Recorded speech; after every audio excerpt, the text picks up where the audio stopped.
होना और रुकना दोनों में फर्क है। आप किसी भी चीज को पा सकते हो, लेकिन वो आपके पास जब रुकेगी जब आप उसको डिजर्व करते हो। हमारे बड़ियों में धर्म से बड़ा कुछ नहीं और धंधे से बड़ा धर्म नहीं। दान को बड़ा महत्व देते हैं, हमारी ट्रेनिंग का पार्ट होता है। ये जो बिजनेस है, धंधा बाय नेचर ऐसा है, इसमें थोड़ी सी दबंगई चाहिए। दबंग होना कोई गलत थोड़ी है। दबंग का मतलब क्या है? आपके साथ कोई गलत करे, आप उसका जवाब दो। अब हमने सब काम शुरू किए थे, कुछ नटवर लाल हमें भी मिले, शुरुआत में मिलते ही है, कोई भी लाइन शुरू होगी। दबंगई जो है आपके अंदर होनी चाहिए। आप जीने कौन देगा आपको? गुस्सा आता है आपको? मेडिटेशन क्या है? जहाँ जो भी काम आप कर रहे हो उसमें पूरा फोकस होकर काम करो, ये मेडिटेशन। मैंने कॉम्प्रोमाइज किया, 40 की एज तक ज्यादा ध्यान नहीं दिया फैमिली की तरफ, तो हमें नहीं करना चाहिए। आजकल तो बच्चे ही सब 35 साल की एज में शादी कर रहे हैं, तब तो फैमिली 40 साल की एज तक बनती है। वो भी गलती है। जितने हमारे बच्चे होते हैं उतने हम मेंटली रिस्पॉन्सिबिलिटी का एक एहसास रहता है। आनंद किस चीज का है? फिर घर में हमारे बच्चे बेड पे पड़े हैं, 2-4 ऐसे हम गम्फी भर के पड़े हैं, उसका मजा अलग ही है। फाइनेंशियल सिक्योरिटी भी होनी चाहिए। फाइनेंशियल सिक्योरिटी को हमने बहुत ज्यादा बर्डन दे दिया, क्योंकि हम करना नहीं चाहते। जब आदमी के पास आ जाता है तब कहता है पैसा सब कुछ नहीं होता। नहीं, मैं नहीं कहता ऐसा, पैसा बहुत होना चाहिए, लेकिन वो होगा कैसे? करना ही पड़ेगा ना, खुद मेहनत करनी पड़ेगी। आप जब पहली बार गुड़गांव आए होगे तब कौन सी गाड़ी थी सर आपके पास? तो कहाँ गाड़ी होती थी, स्कूटर बाइक पे होते थे। स्कूटर पे भिवानी से 300-350 किलोमीटर हम डेली बाइक चलाते थे। उस स्ट्रगल के बाद लग्जरीज मिलने का मजा वैसे अलग ही है। एक मेरा दोस्त मैंने इस मेडिकल इंडस्ट्री को हम बदलेंगे, वो हंसने लग गया। उसने मुझे ताना मारा, तेरा इस करने से क्या फर्क पड़ेगा? तो वो मुझे बात दिल में चुभी उस टाइम। किसी को तो फर्क पड़ेगा जिसके साथ होगा अच्छा। तो मैं कई बार मेरा स्टेटस लगाता हूँ, फर्क पड़ता है।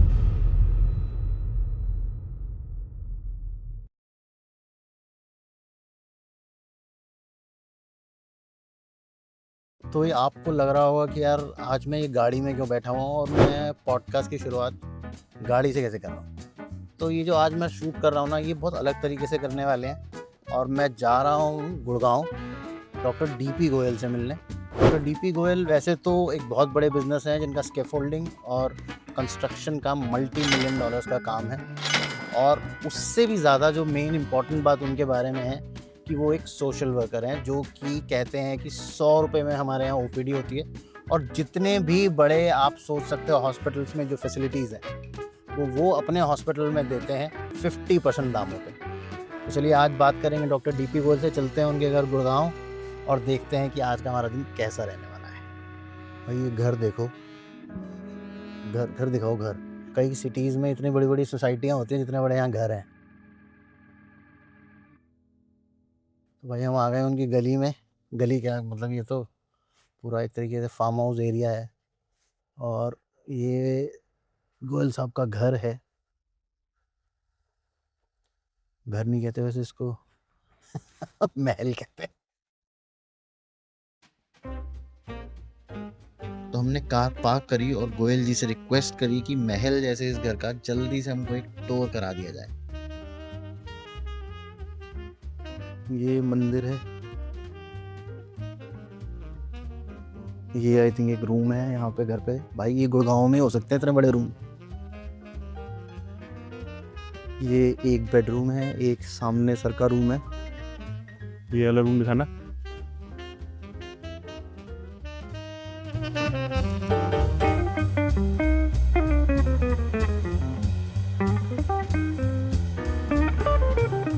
ये अपनी छत है जी, प्यारी सी। अच्छा, ये तो सर मेडिटेशन सेंटर बना रखा है आपने तो। घर में ही जिम भी है। अच्छा, आप करते हो जिम?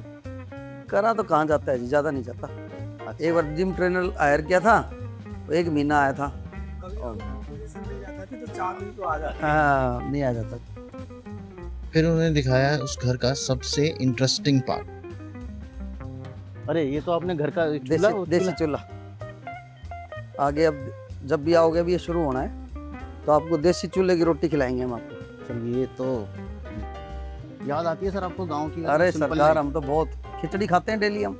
अच्छा, डेली खिचड़ी खाते हैं हमने। हमारे अभी भी अब भाई यहाँ पे गाय हैं हमारे पास, अभी 40 के करीब गाय हैं हमारी। अच्छा। टोटल गोवंश 100 के आसपास है। मेरे जिया जी देखते हैं उसको। तो हमारे सारे घरों में गाय का दूध आता है पूरा प्रॉपर, वो दही, देसी खाना। अच्छा, सर्दियों में बाजरे की खिचड़ी। मुझे कहीं अगर अब गाय का घी चाहिए अच्छा तो मुझे पता बिल्कुल है। बिल्कुल बिल्कुल 100%। इतनी दूध घी और देसी खाने की बातें सुनकर मुझे तो भूख लगाई, क्योंकि मैं ब्रेकफास्ट भी नहीं किया था और हमारा ब्रेकफास्ट भी रेडी था। सर ये आपका फेवरेट कॉर्नर कौन सा इस घर में? जहाँ पे आप सबसे ज़्यादा टाइम स्पेंड करते हो? यहीं बैठता हूँ। यहीं पे? आप पढ़ने में काफ़ी, मुझे लग रहा है आपको शौक है पढ़ने का। किताबें तो रखी हैं, कभी-कभी मौका लग जाता है। पहले मैं बहुत पढ़ता था, पर अब मुझे बिल्कुल टाइम ही नहीं मिलता पढ़ने का। मैं अभी वो पढ़ना शुरू किया है, रामायण। वो अब तक नहीं पहुँच पाया हूँ, अभी तक मैं सिर्फ उनका जो स्वयंवर होता है वहीं तक पहुँचा हूँ। लेकिन इसका पढ़ने का एक बहुत बड़ा फ़ायदा क्या है, जब हम पढ़ते हैं ना, तो हम ओवरथिंक नहीं करते। तो ये सबसे बड़ा मेडिटेशन है। हाँ। मुझे लगता है कि पढ़ने में तो बड़ा आनंद आता है। हालाँकि टाइम उतना नहीं मिल पाता, लेकिन जब भी होता है थोड़ा बहुत एक पढ़ आधी लेना बुक चाहिए। पढ़ते हैं तो मज़ा आता है। लेकिन इसने बड़ा आसान कर दिया। कुकू एफएम पे मैंने काफ़ी बुक्स की अच्छा, सुनिया सुनने वाली जो होती हैं। करता हूँ मैं बहुत। हाँ, फिर मेरे नोट्स बनाता हूँ मैं, और वो बड़ा नोट्स का बड़ा और आनंद रहता है। तो आप सबसे ज़्यादा टाइम यहीं स्पेंड करते हो घर आने के बाद? हाँ, ज़्यादा फालतू कहीं घूमता नहीं मैं। जब भी टाइम मिला फटाफट आके घर पहुँच जाओ। घर पहुंच जाओ। हाँ, बड़ा आनंद आता है। घर वाले भी खुश, अपना मस्त। ये तो है। अच्छा, मान लो कभी कोई शाम को जैसे प्रोग्राम्स रहते हैं सोशल उसमें, तो मान लो शाम को प्रोग्राम 4-5 प्रोग्रामों में जाना है, तो हम क्या करते हैं 4-1 बजे घर आ जाते हैं, 4 साढ़े 4 बजे। तो आधा घंटे की नैप लेता हूँ मैं, बढ़िया पावर नैप। पावर नैप, बढ़िया आधा पौना घंटे की, बढ़िया। और फिर मैं बाथ लेता हूँ। मेरा मतलब फेवरेट काम है नहाना। मैं दिन में 2-3 बार नॉर्मल है मेरा। हाँ, शाम को जैसे कोई इंपॉर्टेंट प्रोग्राम में जाना है तो, या वैसे भी जाना है किसी प्रोग्राम में, तो मेरा डेली रूटीन है, मतलब ये रूटीन है कि मैं शाम को नहाता हूँ, फिर एकदम दोबारा फिर फ्रेश हो जाता हूँ। मान लो किसी के प्रोग्राम में जा रहे हैं या किसी उसमें जा रहे हैं, तो उसको ये ना लगना चाहिए कि मुझे देख के बोरियत लग रही है, उसको हाँ, फ्रेश उबासी आ आना रही, चाहिए फ्रेश आ इंसान। रही, फ्रेश, उसको ऊर्जा मिलनी चाहिए मेरे से, ऐसा रहता तो है। सर ये कैसे होता है, मतलब ये इतनी एनर्जी सारा दिन काम करने के बाद, इतनी बड़ी कंपनी संभालने के बाद इतनी एनर्जी रहती कैसे, मतलब इसके पीछे कुछ प्रोसेस है? रिस्पॉन्सिबिलिटी एनर्जी देती है। जब हो जाता नहीं ये करना ही है और मुझे ही करना है, तो वो आ जाता है, ऐसा नहीं है। मैंने देखा है ऐसे बहुत लोग करते ही हैं, सारे ही करते हैं। अच्छा। अब येलो वाली माननीय प्रधानमंत्री जी जो हैं, जो अब 75-76 में इतना काम कर रहे हैं। आप तो वैसे पॉलिटिक्स पे काफी आपके सोच विचार हैं, मैंने हाँ देखा है। हाँ हाँ हाँ आपने कल भी एक रील डाली थी, हाँ। मैंने ये देखो आप, स्टूडेंट्स को लेके। ये ऐसे नोट्स बनाता हूँ मैं। ये मेरी कम से कम 10 बुक्स ऐसे भरी हुई है। अच्छा, तो ये आप जो सुनते रहते हो, आप नोट्स हाँ, बनाते रहते हो? उसका हाँ, और इस पे कोई स्पेशल पॉइंट उसको वो करता हूँ। जब भी आप थोड़ा सा, आज मेरे पास टाइम है, तो अपने बनाए हुए नोट्स पे आप गो थ्रू करो, मतलब आज पे जाओ, आपको फील होगा यार अच्छा ऐसा है यार। हर विषय को ध्यान करना चाहिए, चाहिए भाई, नोट चाहिए। सही है। ये थोड़ा रहता है मेरा। तो मैं मेरा आपको क्या, किस नाम से बुलाऊं सर? डीपी गोयल सर भाई, बुलाऊं? डीपी भाई? डीपी भाई सही है। DP हम भाई। तो बरवे से बराबर एज के ही हैं, तो बुलाया जा सकता है। हाँ, आप कुकिंग भी करते हो सर? ज़्यादा नहीं, है। कुकिंग का कोई ऐसा कुकिंग शौक नहीं? वैसे टाइम नहीं मिल पाता, बट शौक यदि है करे तो लेकिन। अच्छा अच्छा लगे। हाँ, काम नहीं पड़ता, अब टीम ऐसी है। बाकी बचपन में तो करते ही थे। घर में मुझे सब्जी बनानी अच्छी आती है, आलू की, चावल, दाल अच्छे से बना लेता हूँ मैं। खाना तो मुझे भी बनाने का शौक है। और मैं हाँ, कि मुझसे उसी पे पॉडकास्ट करवा दूंगा, बनाना ही पड़ेगा। मुझे लगता है मैं भिंडी बहुत अच्छी बना सकता हूँ। हाँ। भिंडी बड़ी मजेदार बनाऊंगा मैं, से मसालेदार। रखवा देंगे एक। दीजिए, शुरू करिए सर, प्लीज। ये घर की बनी हुई है सर ये? हाँ जी, हाँ जी, हाँ जी, ये हमारा पूरा का पूरा शायद घर का ही है।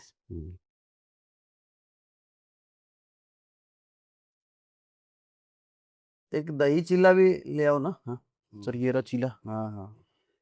आपको कितने साल हो गए सर गुड़गांव में? गुड़गांव में तरुण भाई हम 2004 में आ गए थे। 2004। 4 में, हाँ, मतलब 2004 में हमने यहाँ आना जाना शुरू कर दिया था। 2007 में हम परमानेंट आ गए थे विद फैमिली। वैसे वहाँ से ट्रेडिंग करते थे जब हम 2001 के 2002 के आसपास हो गए थे। 2004 में नवीन भाई ने रूम लेके यहाँ पे रहना शुरू कर दिया। अच्छा। हम 2 भाई हैं, ज्वाइंट फैमिली है हमारी, अरे 3 बहनें हैं। आजकल के टाइम में जॉइंट फैमिली, मेरी भी जॉइंट फैमिली सर, हम भी 2 भाई हैं, बहन एक ही है हमारी, वो दुबई में है। Thank you. मेरे फादर कहते थे कि यार रहना साथ ही है, अलग नहीं होना। कोई भी काम आपको बड़े बड़े लेवल पे ले जाना है ना, उसमें नरमी गर्मी दोनों चाहिए। तो कौन नर्म है, आप नर्म हो, भाई साहब गर्म है? हमने बांट रखा है विभाग। जहाँ वो लीड करता है, एसडी डिपार्टमेंट को, वहाँ वो नरम रहता है, मैं गरम रहता हूँ अच्छा। ऑडिटर के तौर पे। जो काम मैं मेरे लिए देखता हूँ वहाँ मैं नरम रहता हूँ, वो गर्म रहता वो गरम रहते हैं ऑडिटर के तौर पे। तो हमने 80-20 वाला फॉर्मूला, हमारे 8 डिपार्टमेंट हैं, है। गुड उसमें कप बना बैड रखा कप है, आप उसमें दोनों। बना रखा है। स्ट्रगल तो आपकी लाइफ में भी बहुत रहे। वो देखो, जो प्रोस्पेरिटी बोलते हैं ना, प्रोस्पेरिटी, वो जब आपके पास संपन्नता है और उसके साथ आनंद है, स्वाद है, रस है, तो वो रियल प्रोस्पेरिटी है। और वो जब आती है जब आप स्ट्रगल के साथ कुछ चीज को पाते हो। आपको कोई चीज इजीली मिल गई, मान लो आपको इनहेरिटेंस में मिल गई, वो तो बस ठीक है, आपको कैरी फॉरवर्ड हुई है। फर्स्ट जनरेशन पैसा है ये। वो जो भी उसको अर्न कर रहा है ना खुद से। आपने मान लो मैंने कड़ी मेहनत से कुछ पैसे कमाए, तो उसको खर्च करने का आनंद अलग है, मजा अलग है उसका, है ना। जैसे एक तो माँ बाप से मुझे मिले, एक मैंने खुद कमाए और फिर उसका हमने खर्च किया, अपने वाइफ को दिया, बच्चों को दिया, दोस्तों में खर्च किया, तो आनंद आता है उसका। तो वो रियल आनंद जो है ना, वो स्ट्रगल करके कुछ पाने में है। तो उसकी कोई कमी नहीं रही हमारे जीवन आजकल में। के बच्चे लेकिन ये चाहते नहीं स्ट्रगल करना। जो आजकल की जेनजी है वो चाहती है कि जल्दी जल्दी मिल जाए सब कुछ। एकदम।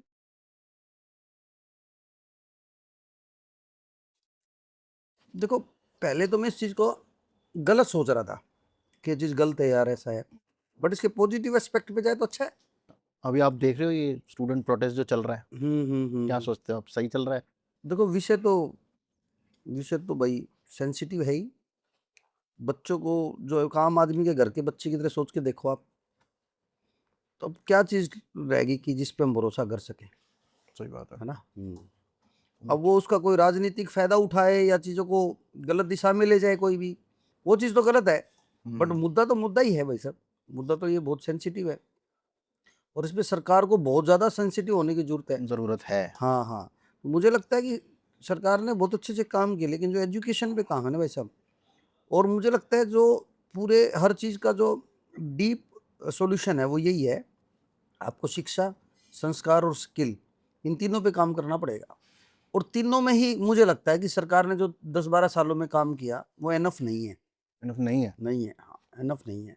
मतलब आप इंडस्ट्रियलाइज कर रहे हो चीज़ों को, आप बहुत सारा काम कर रहे हैं हम रोड पे, इंफ्रा पे, बट सबसे पहले संस्कारों पे काम करने की जरूरत है। इंसान के शिक्षा ऊपर पे काम नहीं कर रहे हम लोग, रास्तों पे काम कर रहे हैं ज्यादा। नहीं हो ये तो रहा। है। हाँ। एजुकेशन बजट हर साल काटा जा रहा है। एनीवे, तो पॉलिटिक्स है, देखो सब चलता रहेगा। देखो, हम यहाँ बैठ के बात कर लें, आसान भी है बात करना, करना मुश्किल भी है, लेकिन सरकार का जिम्मेदारी है भाई, करे। हम पॉजिटिवली सरकार के साथ हैं, बिल्कुल। सरकार को अपना मानते हैं। तो चीला लेंगे? चिल्ला दो, आप बताओ पहले। चिल्ला के सर। चटनी सर। मैं ले चटनी दो, लूंगा। चटनी दो। शराब लो ना प्लीज। अरे मैं दे रहा हूँ आपको, अपना ही घर है सब। क्योंकि अपना ही घर समझो। तो फिर आपको लगा था कभी कि भिवानी के गांव से निकल के 14 साल की एज से काम करते इतना बड़ा ना, कभी सिस्टम बन नहीं, जाएगा? कभी नहीं सोचा कि अगर तो सोचा भी नहीं या मन में था ही नहीं कि कभी? ना, मन में बहुत था जी। मन में तो बचपन में ऐसे बोलते थे, ऐसे फोन करेंगे समय काम हो जाएगा। हमारे गांव में ऐसे होते ना, गांव के जैसे टपोरी से लड़के होते हैं, ऐसे थे हम भी। अच्छा, आप टपोरी थे? और क्या, सारे होते हैं थोड़े बहुत ऐसे। हाँ, थोड़ा बहुत तो अल्लड़पन तो सब में होता है। अल्लड़पन सब में होता है, होना ही चाहिए, बचपन का नाम भी उसी का है। तो सर, ये जो अध्यात्म की बातें हैं, ये आपको, ये जो ऐसी फीलिंग है, ये बचपन से थी या ये पैसा आने के बाद आई है? ना, बचपन से, कि मैं पब्लिक के लिए कुछ करना? बचपन से थी वो, जो बचपन में जो धार्मिक किताबें पढ़ी, जो शुरू से ही था ऐसा। मेरे गुरुजी हैं सुधांशु जी महाराज। अच्छा। तो उनका सुबह 7:50 पे जी टीवी पे प्रोग्राम आता था। तो जैसे होता है ना, चित्रहार देखने के लिए होता था कि भाई किस टाइम बजेंगे 8, हम चित्रहार देखेंगे रात को। तो ऐसे हमारे को होता था कि 7:50 कब होंगे। अच्छा। तो उसको कभी नहीं छोड़ता था मैं, बल्कि डायरी लेके पेन नोट्स बनाता था हाँ ये नोट्स बनाने की आदत आपको शुरू बचपन से से है जी। हाँ ये 2002-3 से ही है मतलब। तो ये फिर उसमें कुछ ना कुछ जो रजिस्टर तो होती हैं बातें, आपके व्यवहार का हिस्सा भी बनती है। आज ये फर्स्ट टाइम बता रहा हूँ मैं, मुझे ये था कि जीवन में कभी अभिमान ना आए, तो इसकी मैं रेगुलर ये मेरे सबकॉन्शियस माइंड में मैं इसकी प्रैक्टिस करता था कि अभिमान ना आए, अभिमान ना आए, अभिमान ना आए। अच्छा। तो जैसे ही हमारा एक गुरु मंत्र है जो गुरु जी ने दिया, हरिओम तत्सत, ऐसा एक मंत्र है, जैसे भी कभी ऐसी फीलिंग आती ना कि यार मैंने कर दिया, ये इतना बड़ा हो गया, तो मंत्र शुरू हो जाता है अपने आप अंदर में। अच्छा। हाँ, और एक बात और मैंने अभी एक्सपीरियंस की लाइफ में, होना और रुकना, होना और रुकना दोनों में फर्क है। आप किसी भी चीज को पा सकते हो, लेकिन वो आपके पास जब रुकेगी जब आप उसको डिजर्व करते हो। तो हमारा ध्यान वो डिजर्व करने पे होना चाहिए। तो ये जो अभिमान ना आए, ये डिजर्व करने का एक पार्ट है। सर अभिमान आ ही आ जाता ही है, जाता है, अभी इंसान भी आ ही बहुत जाता है, ज्यादा। अभी आ ही जाता है, आता है जब तो मंत्र शुरू होता है, तो इसका मतलब आ ही रहा है। और ये फीलिंग तो बहुत जल्दी आ जाती है। लोग तो आजकल इतना सा करते हैं और गाते इतना है ऑनलाइन। हाँ, आप गाओ, खूब गाओ, बट पहले उस गाने का मकसद क्या है? केवल आपकी प्रख्याति प्राप्त करनी नहीं होनी चाहिए, वो तो अपने आप ही हो जाएगी। उसका मतलब ये होना चाहिए यार, उससे और लोग भी सीखें, और लोग भी करें। अब मान लो कैनविन का मॉडल हमारा चल रहा है, मैं कहता हूँ और हजारों कैनविन जैसी संस्थाएं और आगे आए इस मॉडल को सीख के। और ये जो सोशल मीडिया पे मेरा आने का पर्पज भी वही है, कि लोगों को पता चले। पता चले लोग और करें। आजकल पर सर लेकिन हम्म, एनजीओज वगैरह भी तो जैसे आप तो कर रहे हो, और एनजीओज आजकल ये काम छोड़ के दूसरे काम ज़्यादा करते हैं। मुझे तो ऐसा लगता है उन चीजों का अगर ज्यादा डिस्कस होना ही नहीं चाहिए कि लोग क्या करते हैं गलत, हम उसको भी एम्पलीफाई कर रहे हैं। वो बात भी है। तो मुझे एक चीज़ पूछनी थी, ये जो बनिया कम्युनिटी, आप हाँ। बनिया कम्युनिटी से आते हैं, ये अराउंड हमारे देश का 2-3% तो जीडीपी ज़्यादा ही देता होगा आई थिंक, बनिया समाज। जैनी है जो 2-3% देते हैं, बनिया तो और ज़्यादा होंगे। क्या क्या वैल्यूज़ दी जाती हैं सर एक बनिया फैमिली में, कि हर बनिया का दिमाग बिजनेस में इतना अच्छा कैसे होता है? मतलब जैसे अभिमन्यु सीख के नहीं आता पेट से कि मुझे चक्रव्यूह तोड़ना है, बनिया इतना स्मार्ट कैसे होते हैं बिजनेस में? तो आपने बता दिया इसका कारण। तो घर में बातचीत ही बिजनेस की होती है। हाँ, मतलब बिजनेस प्रायोरिटी है। अच्छा। मतलब शुरू से ही शुरू हो जाती है, 10-12 साल से ही। ये करना, ये करना। अब जैसे आपने बताया ना अभिमन्यु के पेट में ही वो सीख के आया, अब वो वही बातें चलती है जब मतलब पेट में बच्चा है और हम वो बातें कर रहे हैं, घर में भी बातें हो रही हैं, तो कहीं ना कहीं तो डीएनए में या उसमें आती है, संस्कारों में आती है। लेकिन जो उसका और भी ज्यादा मैं इसका मानूं तो वो ये है कि हमारे बड़ियों में ये दान को बड़ा महत्व देते हैं। हाँ। आपकी कमाई का आधा %, 1%, 2% आपको दान करना है, ये हमारी ट्रेनिंग का पार्ट होता है। अच्छा, हाँ। ये करना ही करना है। हाँ, धर्म पे जैसे भी गलत नहीं करना, किसी के साथ कमिटमेंट में पक्का रहना है। वो बोलते हैं हमारे यहाँ, क्या ऐसा एक कहावत है कि धर्म से बड़ा कुछ नहीं और धंधे से बड़ा धर्म नहीं। ठीक है, शाहरुख खान ने भी बोला था ये आ, ये फिल्म में। अच्छा ऐसा था क्या, मुझे नहीं पता। वो वर्ड्स तो कहीं ना कहीं ऐसे ही घूमते ही हैं, भाई धर्म से बड़ा कुछ नहीं और धंधे से बड़ा बड़ा धर्म कोई नहीं। धर्म नहीं। हाँ। ये तो एक प्रूवन फैक्ट है। मान लो आप जो आदमी काम जो भी कर रहा है, जिसका जो काम है, आप सोशल मीडिया के माध्यम से इतने लोगों को प्रेरित कर रहे हो, आप उसमें डेड ऑनेस्टी के साथ, डिवोशन के साथ काम करो, तो अपने आप सारी चीजें सक्सेस अच्छी होगी। मिलेगी, मिलेगी। नहीं, कोई राज है सर सक्सेस का वैसे? Consistency, consistency. बस एक ही सूत्र सब कुछ है। जो भी काम आप कर रहे हो उसको लगातार करते रहो, बस शुद्ध नियत से करो, भगवान का नाम लेके करो, भले की सोच से करो, ये तो बेस है।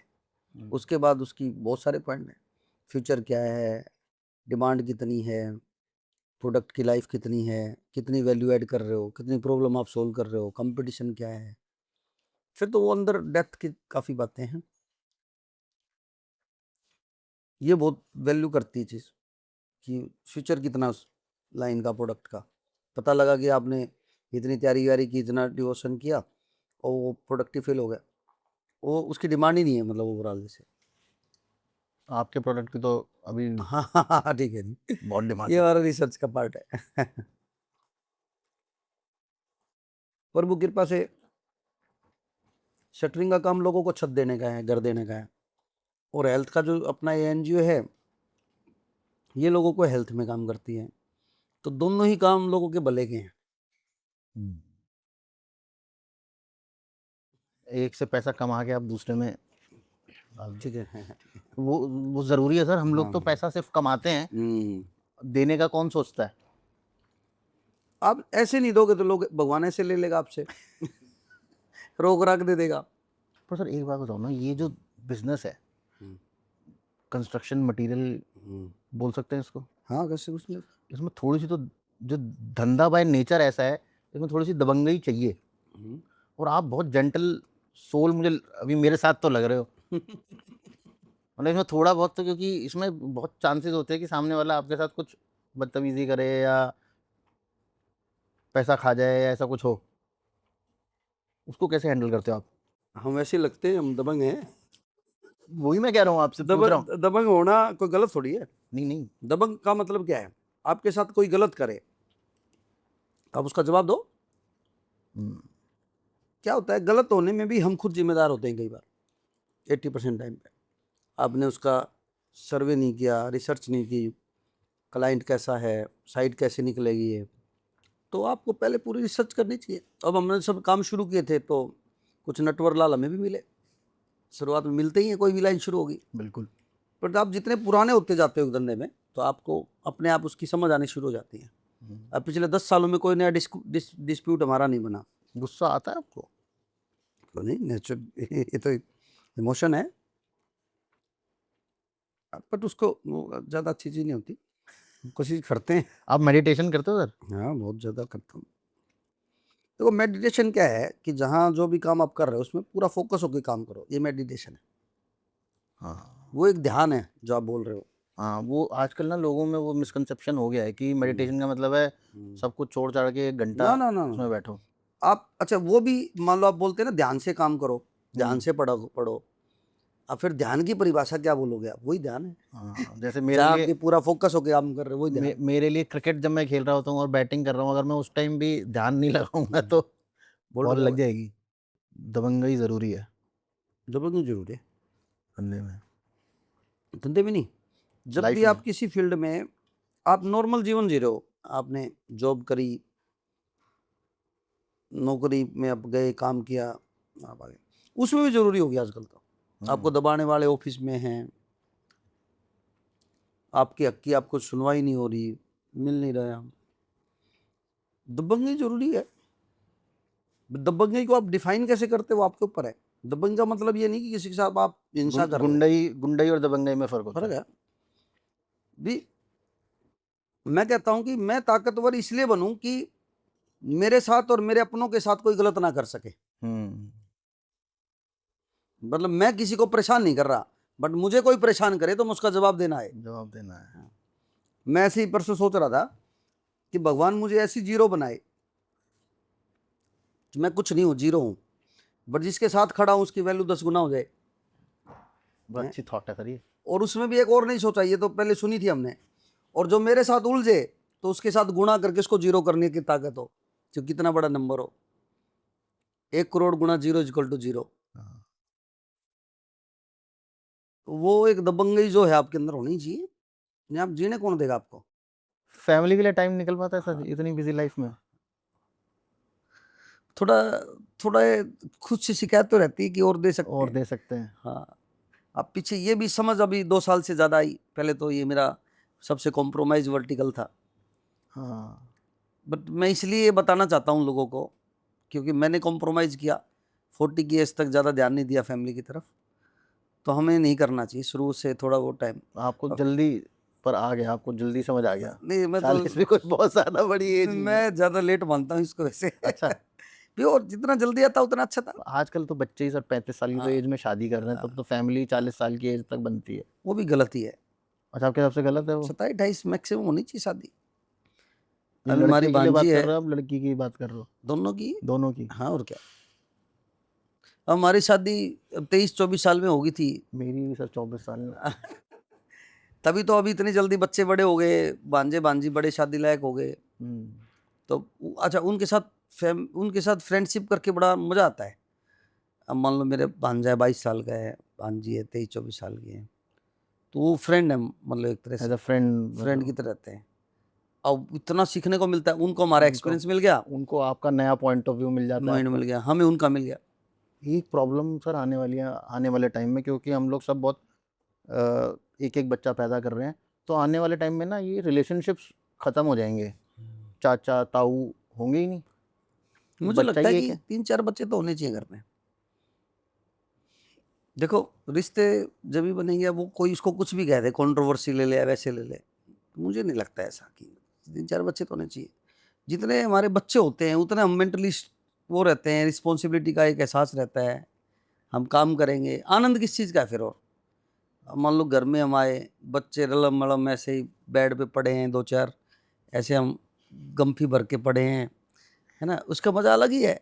पर लेकिन एक फाइनेंशियल सिक्योरिटी भी होनी चाहिए, तभी वो बच्चों को एक अच्छी लाइफ भी मिलेगी ना। फाइनेंशियल सिक्योरिटी को हमने बहुत ज़्यादा बर्डन दे दिया है, मैं बताऊँ आपको। अच्छा हाँ, क्योंकि हम करना नहीं चाहते। सर, पर मुझे एक बात बताओ सर, आपके पास तो है, ठीक है, ये जो मेरे को लगता है कि ये जो बातें होती है ना, ये जब आदमी के पास आ जाता है तब वो कहता है कि पैसा सब कुछ नहीं होता। नहीं, मैं नहीं कहता ऐसा। पैसा आप नहीं बहुत कहते? कुछ है, मैं तो अगला वर्टिकल मेरा वही है, पैसा बहुत होना चाहिए। अच्छा, लेकिन वो होगा कैसे? करना ही पड़ेगा ना, खुद मेहनत करनी पड़ेगी। आप ये बिलीव नहीं करते कि पैसा सब कुछ नहीं होता? मेरे हिसाब से तो पैसा आज की दुनिया में 99.9% आपकी खुशियों का जो सोर्स है वो पैसा है। थोड़ा परसेंटेज आपने ज़्यादा दे दिया, बाकी मेजर पार्ट है पैसा। मैं कहता हूँ खूब पैसा कमाओ, और पैसा लोग देने के लिए इतना तैयार बैठे हैं, आप कुछ बनो तो करो तो कुछ।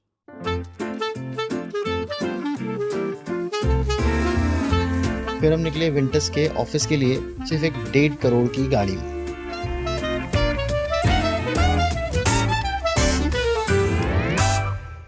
सर एक बात बताओ, आप जब पहली बार गुड़गांव आए होगे 2001 में आपने बताया, तब कौन सी गाड़ी थी सर आपके पास? कौन सी गाड़ी में आए थे? ये तो कहाँ गाड़ी होती थी, स्कूटर बाइक पे होते थे। स्कूटर पे? भिवानी से? हाँ, हम यहाँ रूटीन में आते थे। भिवानी मतलब स्कूटर से? हाँ। ये अभी हम टोयोटा की वेलफायर में बैठे हैं। बाइक इसका पे सफर कैसा रहा? 300-350 किलोमीटर हम डेली बाइक चलाते थे, 300, 250, 150, 200 अच्छा, ऐसा था। हाँ, मतलब हम बहुत ज़्यादा मेहनत की हमने। हम ये मान लो कि 4 बजे 3-4 बजे उठ जाया करते सुबह। अच्छा, गाड़ी आती थी फट्टों की भर के, हम सप्लाई करने आते थे। ऐसा बहुत रहा। अब टिफ़िन मेरी माँ रोटी बना के देती, हमारे को परोठे बांधती थी, अचार आम का होता था, परोठे होते थे, दोनों भाई? ऐसे होता था। कभी मैं आ गया, कभी वो आ गया। उस स्ट्रगल के बाद ये सब लग्जरीज मिलने का मजा वैसे अलग ही है। वो उसमें ज़्यादा मज़ा आता था। अच्छा, उसमें ज्यादा मजा आता था? अब कई बार मिस करते हैं उसको हम। तो अच्छा। हाँ, वो ज़्यादा मज़ा था, पता नहीं क्यों। मतलब कभी मन करता है कि घर में जो स्कूटी खड़ी है उसको लेके निकल आज मैं आप आ रहे थे ना, उससे पहले सेव करवाने गया था, तो उस टाइम कोई ड्राइवर वगैरह आया नहीं था, तो मैं स्कूटी पे गया। मैं चलो आज मार्केट में थोड़ा सेव करा के आता हूँ, तो घर में करता वैसे सुबह सुबह। तो वो फील अलग है, मतलब अच्छा, मज़ा अलग है उस चीज़ का। कोई कहे कि आप चेयरमैन हो कंपनी के, वो एक तरह का प्रेशर है। ए यार, कहीं ना कहीं एक दिमाग में आदमी को रहता है मुझे अपनी इमेज मेंटेन करनी है, और उस maintain तरीके करनी से नहीं जी पाता जिस तरीके से वो जीना नेचुरली चाहता है, नेचुरल। नेचुरल। हाँ, पब्लिक में होते हैं, पब्लिक लाइफ अपने आप में बड़ी संभल के बोलना पड़ता है, कोई एक लाइन गलत ना निकल जाए। खासकर आजकल के टाइम में जो सोशल मीडिया है, हाँ, कुछ एक लाइन आपने गलत बोल दी आपका उसका बवाल मचा देंगे। बस बस बस होता ही है भाई। होता ही है। हाँ। अच्छा, मुझे एक चीज़ और बताइएगा आप, हम्म, ये जो नया आजकल एक कल्चर चल रहा है स्टार्टअप जो कब वो है, उसमें आप बिलीव करते हो? स्टार्टअप तो उन्होंने एक ब्यूटीफाई नाम दे दिया। हम एक बिजनेस की शुरुआत करने जा रहे हैं, और मैं कहता हूँ कि जो बिजनेस का एक एटीट्यूड है वो हम सब में होना ही चाहिए। बिजनेस मतलब ट्रेड करना। आप किसी चीज को, किसी सर्विस को, आप एक तरह से जॉब कर रहे हो, भी एक तरह का ट्रेड कर रहे हो। आप अपने टाइम के और अपने स्किल्स के पैसे ले रहे हो, you are trading it. But वो आप उसको एक प्रोडक्ट के तौर पे आप उसको कैसे और ज्यादा कर सकते हो। जैसे आप टीचर हैं, वो ट्यूशन पढ़ाते हैं, तो टीचर एक जॉब होगी और ट्यूशन पढ़ाना एक बिजनेस हो गया। तो उसने अपने आप को थोड़ा सा और बड़े स्तर पे उसको लेके गया। तो हर इंसान में वो होना चाहिए। जैसे हम कहीं जॉब करते हैं, एक नॉर्मल इंसान, तो वो कहीं कंसल्टेंसी देनी शुरू कर दी बिजनेस की उसने, आफ्टर जॉब टाइम या वीकेंड पे या कुछ ऐसा। तो वो उसके अंदर बिजनेस के ट्रेड्स आए, कैसे वो अपने उन्हीं घंटों को ज्यादा वैल्यूएबल बना रहा है। वैल्यूबल बना रहा है। पर लेकिन जो सर स्टार्टअप कल्चर है वो आप उस स्टाइल के बिजनेस में, जैसे आप तो बहुत ही जो ट्रेडिशनल बिजनेस की तरह आपने करा है। अभी आजकल स्टार्टअप्स का क्या चल रहा है, वो बिजनेस होता है और 10-10 साल तक कंपनी घाटे में ही चलती रहती है। वो वैल्यूएशन के तौर पे काम करते हैं। आई थिंक वो ठीक है, बट आपका जो उसमें क्या होता है, वो ना प्रोडक्ट से मतलब, ना सर्विस से मतलब, बस ना उसको उसका वो टर्नओवर से मतलब है। कि लॉस इतने हो गए, आप एक बार वैल्यू बनाए वैल्यूएशन इतनी और है मैं कंपनी। एग्जिट कर गया। जब आप एग्जिट करने की सोच से शुरुआत कर रहे हो, हाँ। वो गलत है। सर एज अ बिजनेसमैन जो एक डर होता है फेलियर का, उसको आप कैसे टैकल करते हो? ये तो हर एक में डर होता है यार, मैं एक ये नया इनिशिएटिव शुरू कर रहा हूँ, फेल हो गया तो इतना नुकसान होगा, क्योंकि दिमाग में तो हिसाब किताब आदमी के चलता ही रहता है। देखो, डर को भी आप स्ट्रेंथ बना सकते हो। कैसे? आप किसी चीज को डर के चल रहे हो, तो आप इसका मतलब अवेयर हो कि ये चीज हो सकती है। अवेयर हो आप, तो उसके लिए प्रिकॉशंस लेके चलोगे आप। मान लो हमने हेल्थ हमारी खराब हो सकती है, तो इसके लिए मैंने कहा यार बड़े से बड़ा इंश्योरेंस कर दे मेरा, तो 50 लाख का, 1 करोड़ का। तो इसका मतलब वी आर अवेयर कि हमारी हेल्थ खराब हो सकती है, तो उस डर को हमने इंश्योरेंस में कन्वर्ट कर लिया कि हमने एक हेल्थ इंश्योरेंस अच्छा लिया, लाइफ इंश्योरेंस लिया हमने कोई भी चीज को इस तरीके से किया। तो इसी तरह से बिजनेस का है। मान लो बिजनेस आपका खत्म भी हो जाएगा, तो भी आप कहाँ स्टैंड करोगे? आप उस कैलकुलेटिव रिस्क को साथ लेके चलो, तो आप अपना सब कुछ दाव पे ना लगाओ। मैं कहता हूं कि आप अपनी एक फिक्स इनकम का जुगाड़ करो पहले, फिर आप इन्वेस्ट करो या कुछ भी करो। तो हम सब कुछ ही दाव पे लगा देंगे, फिर बिजनेस खराब होगा तो फिर तो खराब होगा ही। एक चीज और बताना सर मेरे को, इंजॉयमेंट कितना जरूरी है? लोग आजकल क्या कहते हैं कि भाई इंजॉय मत करो, अभी सेव कर लो, सेव कर लो, सेव कर लो, सेव कर लो, और जब उम्र निकल जाती है एंजॉय करने की, फिर उस सेविंग का आदमी करे क्या? आपको क्या लगता है कितना परसेंटेज हमें सेव करना चाहिए, कितना परसेंटेज इंजॉयमेंट के लिए रखना चाहिए? ये मजे सवाल है। देखो, मैं इसके ना इस पर्सन के उत्तर के लिए तलाश कर रहा था। एक फोन ले लो यार। हाँ जी बिल्कुल। सीधा आंसर क्या है कि जब भी आप कोई काम करते हो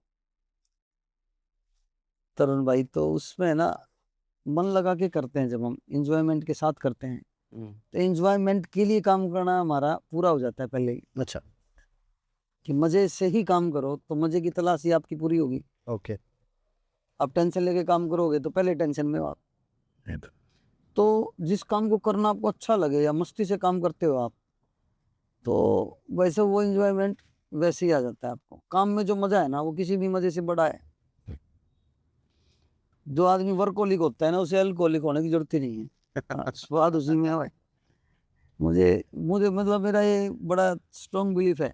अच्छा, आप नहीं पीते? ना, कोई नहीं।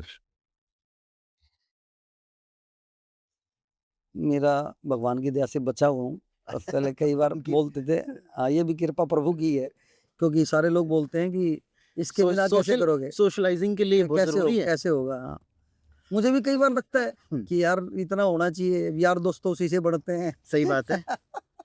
अब यार दोस्त, लेकिन मुझे ऐसा मतलब ठीक है, मेरे दोस्त हैं जो सारे लेते हैं, मैं बैठता हूँ उनके साथ, अच्छा। तो कोई मुझे ज्यादा टोकता भी नहीं। अब वो कहते हैं जी हाँ, हमारे कुछ होगा तो भाई डिप्पी लेके चलेगा हमारे को। ज्यादा नशे में हो गए मेरे बट मैं उनसे ज्यादा नशा देता हूँ उनको, मजा बहुत आता है बातचीत मेरे ना फादर इन लॉ वो भी नहीं पीते, करने। पर लेकिन अगर वो अपने दोस्तों में बैठ के बात कर रहे हैं, सबसे ज्यादा नशे में वही लगेंगे वही आपको? लगेगा वो, तो वो कहीं ना कहीं मैं थोड़ा जुगाड़ कर लेता हूँ अपना। वो आजकल वो आती है ना, वो कौन सी वो होती है, नींबू पानी जैसा होता है, क्या बोलते हैं उसको, लेमिनेट वगैरह वो ले देते हैं। ठीक है, उससे काम चल रहा है बढ़िया। नहीं वो आप जब आपको जिंदगी का नशा हो जाता है ना, हाँ, वो मजा आता है, वो उसमें भी मजा आता है, उन लोगों को मेरे से बात करके मजा फिर आता है। आपको एक्सटर्नल नशे नहीं चाहिए, हाँ, आपको मजे का नशा है आपको। ऑफिस घर से कोई बहुत ज़्यादा दूर नहीं था, हमको ऑलमोस्ट 10 मिनट लगे। सबसे इंटरेस्टिंग पार्ट जो मुझे ऑफिस के टूर पे लगा कि वहाँ पे जितने भी एम्प्लॉयज़ थे वो गोयल साहब को देख के जेन्युइनली स्माइल कर रहे थे, जबकि जनरली हम लोग ऑफिसेज में देखते हैं कि जब बॉस आ जाता है तो लोग थोड़े से ऑकवर्ड हो जाते हैं या एक साइलेंस सा हो जाता है ऑफिस के अंदर। पर यहाँ मुझे वैसा कुछ भी फील नहीं हुआ, लोग जेन्युइनली खुश थे कि वो आज ऑफिस आए हैं। या मान लो सोशल लोग मिलने आ रहे हैं हमारे से, हाँ। तो बिजनेस के लोग कोई किसी भी तरह से डिस्टर्ब नहीं होते। अच्छा, हाँ हाँ हाँ, अब ये देखो आप, वो कॉन्फ्रेंस रूम इनका दोनों ऑफिस का कॉमन हो गया। हाँ। एक तरह से 3 ऑफिस हो गए हमारे यहाँ पे। बैठिए, एक तो उस साइड वाला हो गया प्रॉपर डेडिकेटेड टू एमएस। एक जिस साइड हम गए वो एल्यूमिनियम का ऑफिस है, और ये हमारा सोशल ऑफिस हो गया। यहाँ पे लोगों का अलग भी मान लो तरीके से। आगे बुला लिया, मिल लिया, जैसे अब हम बैठे हैं, तो बिजनेस का कोई आदमी कहीं भी डिस्टर्ब नहीं है। हाँ, उसको ये नहीं लगेगा कि बॉस मुझे देख रहा है, हाँ, या कोई भी ऐसा है कोई और डिस्टर्ब आया तो होता है। मान लो हाँ, हम उसके बीच में ही कोई ऑफिस होता हाँ। और वहां बैठ रहे होते, तो उनका काम तो कहीं ना कहीं इम्पैक्ट होता। और एक वो भी हो जाता है सर, वो फिर हाँ। खुल के हाँ, बातचीत नहीं कर सकते बेचारे। हम भी नहीं कर सकते, वो भी डिस्टर्ब हो रहे हैं। बिजनेस के डे टू डे ऑपरेशंस में आपका कितना रोल रह गया है? बहुत बहुत कम, बहुत कम। नेग्लिजिबल ही है, 1%। मतलब अगर आप 2-3 महीने की छुट्टी पर चले भी गए तो भी धंधा चलता रहेगा। तो ये कैसे सेटअप किया सर? ये मतलब ये बड़ा पावर को छोड़ना बड़ा डिफिकल्ट काम होता है, और जब खुद आपने खड़ा किया हो इतना बड़ा बिजनेस। देखो, वो मानने की बात भी होती है। आपने मान लिया ना कि मैं पावरफुल हूँ, या उस हिसाब से आप मान के चलते हो, तो आप हो। सर एक अच्छे बिजनेस लीडर में क्या क्वालिटीज आप देखते हो, क्या होना चाहिए? एक नहीं, बहुत सारी होती है। हाँ, मतलब एक 3 जो हम लोग लॉयल्टी जो है ना, जो ट्रस्ट है, हाँ। वो नहीं हिलना चाहिए आपका। ट्रस्टवर्दी इंसान होना पहले जरूरी है, कोई भी चीज बनने से पहले। ओके। आउटकम भी वही है और शुरुआत भी उसी से होती है, भरोसा। किसी भी रिश्ते में है, चाहे मेरा एम्प्लॉई है, कस्टमर है, वेंडर है, ट्रांसपोर्टर है, उसको ये भरोसा हो जाए आपके ऊपर कि आप उसके साथ गलत नहीं कर सकते उसके, तो बस वो फिर आप, और कुछ नहीं चाहिए उसको। और वो ही नहीं कमा पाते हम बहुत साल काम करके भी साथ, ट्रस्ट नहीं कमा पा रहे आजकल लोग। ना कर पा रहे ना दे पा रहे। सही बात है। आजकल चीटिंग भी सर थोड़ी हाँ, ज्यादा हो गई है। हाँ,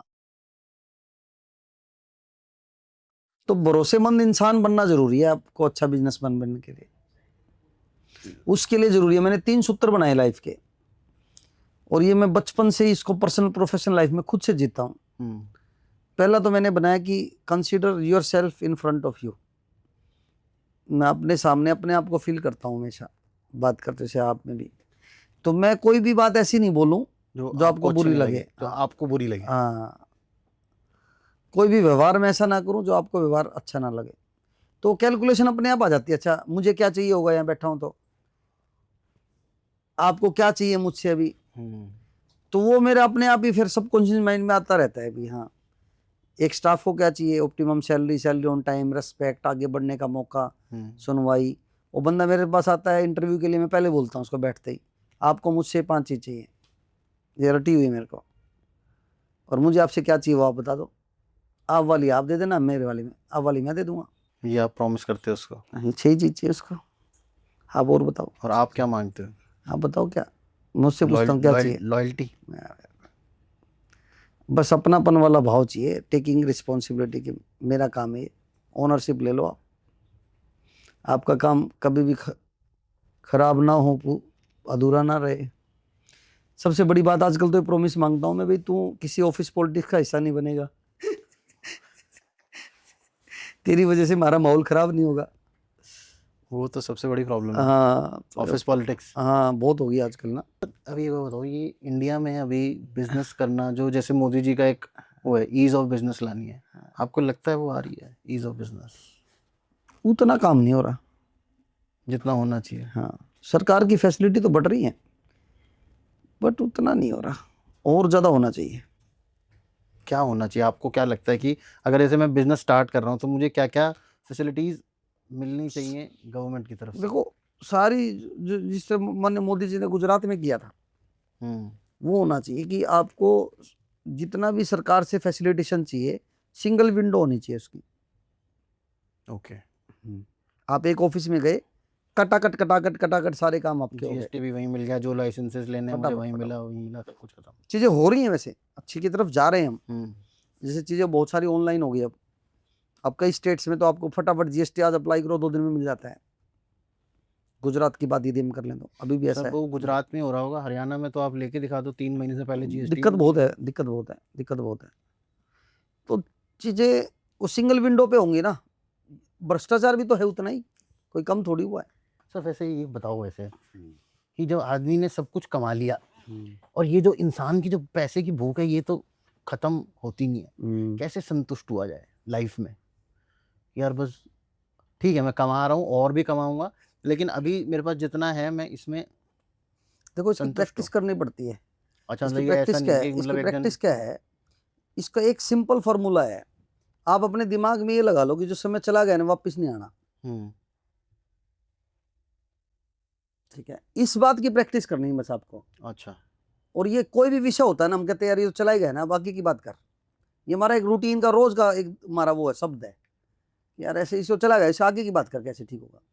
पिछली बात में हम बात ही नहीं करते। ओके। जड़ से खत्म। तो पिछला तो जो हो गया ना उसमें संतुष्टि बना लो आप अपनी। जब आप इस विषय की प्रैक्टिस करते हो ना, जो जो हो लिया वापस नहीं आना, जो हो गया वापस नहीं आना, जो हो गया वापस नहीं आना, तो आप संतुष्ट हो जाओगे पिछले से। वो परेशान नहीं करेगा वो आपको। परेशान नहीं करेगा। तो ये आमतौर पे ऐसा होता है हमारे साथ, दोनों भाइयों के साथ, कि पिछला तो चला गया, इसके बाद आगे की बात कर। आगे की प्रोग्रेसिव माइंडसेट होना चाहिए आपका। ये नहीं कि संतुष्ट हो गया आपने रुकना है। हाँ लक्ष्य आपके बड़े होने चाहिए, रेगुलर होने चाहिए। बट जितना हो गया, क्योंकि उसको आप चेंज नहीं कर सकते, तो आप संतुष्ट हो जाओगे।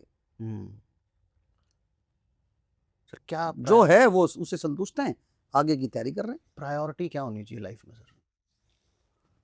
पैसा, प्रायोरिटी होनी परिवार, चाहिए या ये जो आप परिवार में खुशी, समाज सेवा परिवार में खुशी, और समाज में खुशी।